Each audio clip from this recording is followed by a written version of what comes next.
Hi friends, మేము రీసెంట్గా 63 buffet రెస్టారెంట్కి విజిట్ అయ్యాము. అందులో ఇది ఐటెక్ సిటీ దగ్గర ఉంది, మీనాక్షి పిల్లర్ దగ్గర ఉంటుంది అన్నమాట.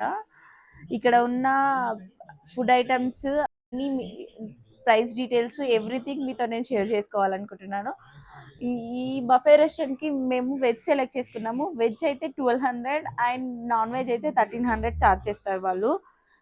వెజ్లో చాలా ఐటమ్స్ ఉన్నాయి. మేము రైస్ ఐటమ్స్ చాలా ఉన్నాయి, different different type of cakes ఉన్నాయి, డిఫరెంట్ డిఫరెంట్ సలాడ్స్ ఉన్నాయి, and panipuris, cool drinks, chocolates, ఒక్కటని కాదు ఎన్ని చెప్పాలంటే చాలా చాలా ఐటమ్స్ ఉన్నాయి. అసలు అసలు మనం పొట్ట ఖాళీగా పెట్టుకొని పోవాలి.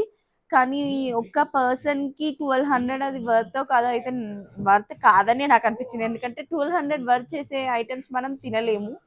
అదే నాకు అనిపించింది ఓవరాల్గా. మా ఆయన అయితే మ్యాంగో పానీపూరి ట్రై చేశాడు. అది కొంచెం డిఫరెంట్గా భలే అనిపించింది అన్నారు తను. నెక్స్ట్ సలాడ్స్ ఉన్నాయి. వెజ్ అసలు హెల్దీ వర్షన్కి వెళ్ళాలా లేకపోతే డిఫరెంట్ ఐటమ్ ట్రై చేయాలా అనే డైలమాలో ఉండిపోయాము. మేము కూడా వేపర్ చాక్లెట్స్ అలా ట్రై చేసాము. పిజ్జా కూడా కొంచెంగా ట్రై చేసాము అనమాట.